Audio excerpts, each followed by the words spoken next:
Bismillah walhamdulillah wassalatu wassalam ala rasulillah wa ala alihi wa sahbihi wa man walah. Rabbi sharah li sadri wa yassir li amri wahlul 'uqdatan min lisani yafqahu qawli. Mes frères et sœurs, on a vu ensemble qu'il y avait 7 catégories de personnes qui étaient mentionnées dans le hadith d'Abi Huraira qui est rapporté par Bukhari et Muslim, où le prophète alayhi salatu wassalam nous enseigne à travers ce hadith qu'il y aura en fait 7 catégories de personnes qui seront sous l'ombre du trône d'Allah Azza wa Jal le jour où il n'y aura d'ombre que la sienne. Parmi eux, et ça c'est le numéro 4 qui a été cité dans le hadith, 2 hommes qui se sont aimés en Allah. Quand on dit 2 hommes ici, ne comprenez pas que c'est 2 hommes, hommes masculins. Non, en fait c'est tout simplement 2 personnes, ça peut être 2 femmes également. 2 hommes qui se sont aimés en Allah, ils se sont réunis en lui et se sont séparés en lui. Comme vous le savez, les gens s'aiment pour différentes raisons. Alors il y en a qui vont aimer des gens, pourquoi? Parce qu'ils sont drôles. Ils les trouvent super marrants. Donc tu vas lui dire, pourquoi est-ce que tu fréquentes un tel? Pourquoi lui, c'est devenu ton pote ou ta pote d'un seul coup? Eh bien, tout de suite, qu'est-ce qu'on va entendre? Il me fait rire. Ou la sœur qui dit, franchement, elle est trop marrante. C'est un délire, tu restes avec lui ou avec elle, franchement, tu passes un bête de moment. C'est super détendu, c'est cool, etc. Il y en a d'autres qui vont se fréquenter, pourquoi? Et s'aimer parce qu'il y a une affaire d'argent. Ok? D'argent, c'est-à-dire qu'il me donne tout le temps de l'argent, il m'achète toujours des choses. Ou bien parce qu'il est trop intelligent, il m'aide. Ou parce qu'il a trop de contacts, elle a trop de contacts. Juste, voilà, rester quelques minutes avec lui ou avec elle, et puis tout de suite, je ressors avec toujours quelque chose. Aimer, c'est quelque chose de naturel. Mais le vrai amour, mes chers frères et sœurs, c'est l'amour qui est pour Allah Azza wa Jal. Ça veut dire qu'en 2 mots, pour faire très simple, c'est moi, j'aime Allah subhanahu wa ta'ala. Mon ami que j'aime, il aime Allah. Nos 2 amours se sont rejoints auprès d'Allah subhanahu wa ta'ala. Et ça, c'est les liens les plus solides qui existent. S'aimer pour Allah subhanahu wa ta'ala. Je l'aime parce qu'il est tout le temps en train de nous motiver pour faire des actes qui mènent au paradis. Je l'aime parce qu'il me dit tout le temps, viens on va à la mosquée. Viens on essaye d'être au premier rang. Je l'aime, cette sœur, pourquoi? Parce qu'elle aime le Coran et elle me transmet cet amour. Elle veut à tout prix que j'évolue. Vous suivez? Je l'aime parce qu'il est généreux. Et il donne beaucoup pour la communauté, mais pas que de l'argent. Il donne de son temps, il sacrifie énormément. Okay? Ou elle sacrifie énormément. Et en fait, tellement cette personne-là fait du bien pour Allah subhanahu wa ta'ala, eh ben je l'aime. Ça s'appelle une relation solide. Et c'est une relation non seulement qui est solide, qui est belle, et surtout, elle ramène beaucoup de hasanat, beaucoup de bonnes actions. Ça, c'est de l'amour pour Allah subhanahu wa ta'ala. Et là, s'il y en a qui ne s'aiment pas pour Allah, mais uniquement pour un intérêt de cette dunya. Pire encore, il y a ceux qui vont s'aimer pour ash-shaytan wal-'iyadhu billah. Et j'ai pas besoin de vous raconter 1000 histoires. Vous savez très bien qu'il y a des gens, malheureusement, qui n'en fréquentent certains que parce qu'un tel, il va l'amener à tel péché. Parce qu'il a des plans pour faire tel péché. Parce qu'en restant avec lui, il va franchir un cap qu'il n'a jamais réussi à franchir dans le chemin du diable. Wal-'iyadhu billah, qu'Allah nous en préserve. Il aime un tel ou elle aime une telle parce qu'il ou elle le ramène tout le temps dans les plans haram. Nous, en tant que musulmans, on doit aimer les gens pour Allah, pas pour la dunya. Selon Abu Huraira radiyallahu anhu, le prophète sallallahu alayhi wa sallam a dit, écoutez avec moi s'il vous plaît ce hadith avec votre cœur, pas avec vos oreilles. Allah dira le jour du jugement, où sont ceux qui se sont aimés en mon nom glorieux? Et Allah dira, aujourd'hui je les ombrage de mon ombre, le jour où il n'y a d'ombre que la mienne, rapportée par l'imam Muslim. Vous serez sous l'ombre du trône d'Allah subhanahu wa ta'ala. Vous serez ressuscités ensemble. Le prophète alayhi salatu wa sallam, il a dit, Al-mar'u ma'a man ahab. L'homme sera ressuscité avec ce qu'il aime. Tu as aimé qui dans la vie d'ici-bas? Qui étaient les personnes qui ont possédé ton cœur? Est-ce que c'était des gens qui amenaient vers le bien? Est-ce que c'était des gens qui étaient dans la religion? Ou est-ce que c'était des gens qui égaraient du chemin d'Allah subhanahu wa ta'ala? Parce qu'Allah subhanahu wa ta'ala, il nous parle de certaines catégories de personnes qui vont regretter le jour du jugement quand Allah subhanahu wa ta'ala dit wa yawma ya'addu adh-dhalimu 'ala yadayhi, le jour où l'injuste se mordra les mains. Yaqulu ya laytani ittakhadhtu ma'a ar-rasuli sabila. Il dira si seulement j'avais suivi le chemin du prophète. Ça c'est dans le Coran. Ça c'est dans le Coran. Ya laytani lam attakhidh fulanan khalila. Si seulement je n'avais pas pris un tel comme ami. Pourquoi? Laqad adallani ani dhikr. Il m'a égaré du droit chemin. Il m'a égaré loin du chemin du din. Et dans le verset, Allah subhanahu wa ta'ala, il finit comment le verset? Wa kana ash-shaytan lil insani khadhula. Et le diable déserte l'homme une fois l'avoir tenté. Le diable, sa mission, c'est qu'on finisse avec lui, fi nar jahannam. Qu'Allah nous en préserve. Qu'Allah nous accorde une bonne fin. Qu'Allah nous accorde le paradis. Sa mission, c'est de nous emmener loin. Et un parmi les moyens qu'il va utiliser pour t'égarer, il y a quoi? La fréquentation. Et comme on dit, as-sahib sahib. Le compagnon accompagne. Le compagnon, soit il t'accompagne dans le bien, soit il t'accompagne dans le mal. Donc premièrement, déjà, faites très attention au choix de vos amis. Ce qui a fait que l'oncle du prophète, alayhi salatu wassalam, Abu Talib, est mort non musulman, c'est qu'il a préféré rester du côté de ses amis, ses proches, les gens de sa tribu. Et donc, c'est quelque chose de très dangereux et en même temps de très important, la fréquentation. La fréquentation peut être très dangereuse. C'est pour ça que le prophète a dit Al-mar'u ala dini khalilih. L'homme prend la religion de son ami intime. Que chacun de vous prenne garde à sa fréquentation. Faites attention. Et les fréquentations, elles sont de plusieurs types. Il y a ceux qui vont me rapprocher d'Allah. Eux, il ne faut pas que je les lâche. Même s'ils ont un planning chargé, avoir un contact avec eux, c'est avoir de temps en temps des messages motivants. C'est avoir des coups de fil motivants. Et subhanallah, des fois, il suffit juste de les rencontrer pour que ta foi elle augmente sans qu'ils parlent. Ça, c'est les gens de piété.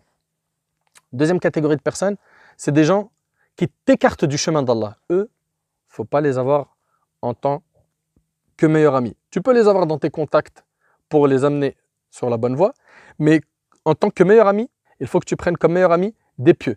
Troisième catégorie d'amis, on a dit, il y a les pieux, il y a ceux qui sont loin d'Allah, et il y a ceux qui sont ni de ce côté ni de l'autre. En deux mots, voilà, c'est des suiveurs. Ok? Et ils font rien. Des feignants. Des paresseux. Pareil, cette fréquentation-là, il faut que tu la ramènes avec toi sur le droit chemin, parce qu'en réalité, vous ne pouvez pas rester comme ça sans qu'il y en ait un qui ait de l'influence sur l'autre. Il faut faire très attention. Donc le jour du jugement, vous voulez être ressuscité avec qui? Vous serez ressuscité avec ceux que vous avez aimés. Il y en a certains, ils vont être ressuscités autour d'eux. Il y a des rappeurs, des voleurs, des vendeurs de shit, etc. Il y en a d'autres, ils seront ressuscités. Il y a le prophète, alayhi salatu wassalam, devant lui. Il y aura Omar ibn al-Khattab, Abu Bakr al-Siddiq, Khalid ibn al-Walid, Hamza. Ils verront Abu Dujana. Ils seront là avec Aïcha, Khadija, Asma bint Abi Bakr. Et tout ce cercle de gens pieux.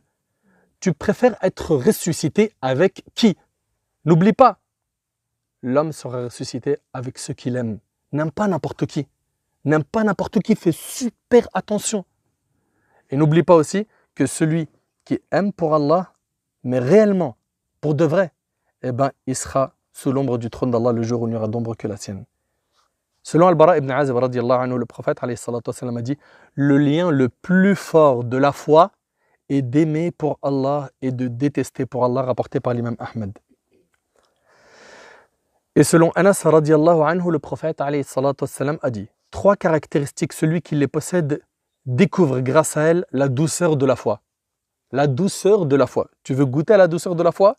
Eh bien, parmi ces 3 caractéristiques, il y a quand il aime quelqu'un qu'il ne l'aime que pour Allah. C'est-à-dire que tu es désintéressé de tout ce qu'il possède de la vie d'ici-bas. Il a plein de contacts, c'est bien pour lui. Super marrant, pourquoi pas, mais c'est pas pour ça que je le fréquente. Il est super intelligent, c'est très bien, mais c'est pas la raison pour laquelle je le fréquente. Je le fréquente parce que dans son cœur, il y a beaucoup d'amour pour le Créateur, le Maître, Allah Azza wa Jal. Ok? Pareil pour vous les sœurs. Nous, on n'aime pas les gens pour leur physique. Nous, on n'aime pas les gens pour leur argent, pour leur rang social, pour la couleur de leur peau ou leur origine. Non. Nous, notre religion, elle est magnifique. À partir du moment où tu as dit La ilaha illallah Muhammad Rasulullah, tu es mon frère, tu es ma sœur en Allah subhanahu wa ta'ala. Et regardez, l'islam a réuni des gens de différents endroits. Abu Bakr as-Siddiq radiallahu anhu, c'était un parmi les Mécois, n'est-ce pas? On a Bilal qui était éthiopien. Suhaib était byzantin, Suhaib al-Rumi. On a également Salman al-Farisi, le Perse. ils ont été tous réunis sous le même toit qui est le toit de l'islam. Et ils se sont aimés. Et ils ont fait preuve d'un grand amour les uns envers les autres. Il y avait de l'altruisme entre eux. Radiyallahu anhum ajma'in. D'accord? Donc nous, quand on aime les gens pour Allah. Deux hommes qui se sont aimés en Allah, ils se sont réunis en lui et se sont séparés en lui. Ils se sont réunis en lui et se sont séparés en lui. C'est-à-dire quoi? C'est-à-dire qu'ils ne se sont connus que pour Allah. Wallahi l'azim, c'est magnifique. Ils se sont connus que pour Allah. Ils se sont réunis dans ce bas monde pour Allah subhanahu wa ta'ala. Et cet amour est resté entre eux. Cet amour est resté entre eux jusqu'à ce que la mort les a séparés alors qu'ils étaient sur le même état. Est-ce qu'on est capable d'entretenir ce type de relation avec les gens qu'on connaît? Qu'on les aime que pour Allah et qu'on se rencontre pour Allah et que cet amour nous relie et qu'il reste entre nous jusqu'à ce qu'on rencontre Azza wa Jal. Un frère qui t'aime pour Allah, tu vas te réunir avec lui pour faire le bien, pour aller à la mosquée, apprendre la religion, apprendre le Coran.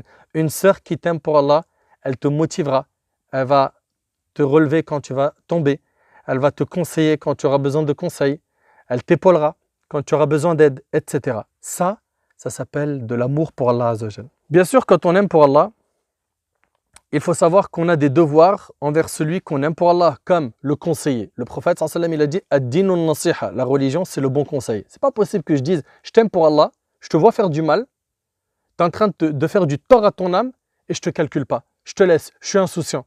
Ça s'appelle de l'amour pour Allah, ça? Franchement, je l'aime vraiment pour Allah. Si je l'aime vraiment pour Allah, je veux son salut le jour du jugement. J'ai peur pour lui le jour du jugement. Donc, je le conseillais. Également, l'aider. Et n'oubliez pas que le prophète alayhi salatu wa sallam a dit, écoutez bien, les gens les plus aimés auprès d'Allah, et il y a une grande différence entre être aimé par Allah et être parmi les plus aimés d'Allah. Le prophète il a dit, ahabbun nas ilallah anfa'hum linnas. Les gens les plus aimés auprès d'Allah, c'est ceux qui sont le plus utiles pour les gens. Vous imaginez? Également fait partie des droits de mon frère, de ma sœur, le fait de le visiter. Le fait que toi, ma sœur, tu visites ta sœur pour Allah. Et malheureusement, cette adoration, elle est en train de disparaître. Pourquoi? Parce qu'on a une routine aujourd'hui qui nous a perdus. Une routine où malheureusement on est devenu des machines, des robots. On n'a plus le côté humain. Ces droits fraternels, malheureusement, ont été mis de côté. Pourquoi est-ce qu'on ne va plus rendre visite à un de nos frères ou toi, ma sœur, à une de tes sœurs dans l'unique but, uniquement, de prendre de ses nouvelles, d'aller rester en sa compagnie, lillah, pour Allah subhanahu wa ta'ala. Abu Huraira radiyallahu anhu, il rapporte que le prophète sallallahu alayhi wa sallam a dit, écoutez attentivement la récompense de visiter quelqu'un pour Allah. Abu Huraira radiyallahu anhu, il rapporte que le prophète sallallahu alayhi wa sallam a dit, écoutez la récompense de visiter quelqu'un pour Allah. Un homme ayant voulu visiter son frère dans un autre village, Allah a préposé un ange qui s'est mis sur sa route. D'accord? À l'arrivée de cet homme, l'ange l'attendait et lui a dit, où vas-tu? L'homme lui dit, bien sûr l'ange il était sous forme humaine, l'homme lui a dit, je vais voir un de mes frères dans ce village. L'ange lui dit, y a-t-il un bienfait de ta part que tu entretiens en sa faveur? C'est-à-dire en deux mots, est-ce qu'il y a un intérêt dans cette visite? Il doit quelque chose? Il y a un commerce entre vous? Il y a quelque chose de mondain, de dunya entre vous? L'homme lui a dit non. Tout ce qu'il y a, c'est que je l'ai aimé pour Allah. Est-ce que nous, on a déjà fait revivre cette adoration avec les gens qu'on aime pour Allah? Allez les visiter pour Allah. L'ange lui a dit, je suis envoyé à toi par Allah pour t'annoncer qu'Allah t'aime comme tu as aimé cet homme pour lui. Et c'est rapporté par Bukhari. Tu gagnes l'amour d'Allah Azza wa Jal par cette adoration qui est simple. Deux hommes qui se sont aimés pour Allah, ils se sont réunis en lui et se sont séparés en lui. Ils seront sous l'ombre du trône d'Allah Azza wa Jal le jour où il n'y aura d'ombre que la sienne. À nous maintenant de faire très attention à notre fréquentation, de faire très attention à notre cœur. Aimer, pas de problème, mais aimer qui et pour quelle raison? Rappelle-toi une chose, c'est que la personne que tu vas aimer, si tu l'aimes pour le bien qu'elle fait, alhamdulillah, c'est une très bonne chose. Tu es sur la bonne voie. C'est une personne pieuse, qui fait des œuvres pieuses, qui motive, etc. Tu l'aimes pour ça? Félicitations. Tu l'aimes parce qu'il a plein de bons plans haram, ou pour plein de choses de dunya, à toi de rediriger la boussole de l'amour de ton cœur là où il faut, car cet amour-là, il peut t'apporter beaucoup de récompenses le jour du jugement, entre autres être sous l'ombre du trône d'Allah subhanahu wa ta'ala yawm al-qiyamah, et aussi tu peux te retrouver à être dans le pire des châtiments. Pourquoi? Parce que tu as suivi une mauvaise personne qui t'a fait dévier du droit chemin. Qu'Allah subhanahu wa ta'ala nous accorde une bonne fréquentation et qu'Allah subhanahu wa ta'ala nous permette d'aimer les gens pour Allah subhanahu wa ta'ala. Et quand on aime pour Allah, un parmi les devoirs qu'on a, c'est d'informer les gens qu'on aime pour Allah, de leur dire. D'ailleurs, il y avait un homme, le prophète sallallahu alayhi wa sallam, il a su qu'il en aimait un autre. Il lui a dit, est-ce que tu l'en as informé? Il lui a dit non. Il lui a dit, va et informe-le. Donc dites aux gens, uhibbuka fillah, dites, je t'aime pour Allah. Faut pas avoir honte de le dire. Wallahi al-azim, c'est beau de se partager ces sentiments entre nous. De dire, uhibbuka fillah, les sœurs entre elles, uhibbuki fillah. Et après, la personne répond, ahabbaka Allah alladhi ahbabtani fih. Qu'Allah subhanahu wa ta'ala nous accorde une bonne compréhension de notre religion et qu'il nous mette, yawm al-qiyamah, sous l'ombre de son trône, le jour où il n'y aura d'ombre que la sienne.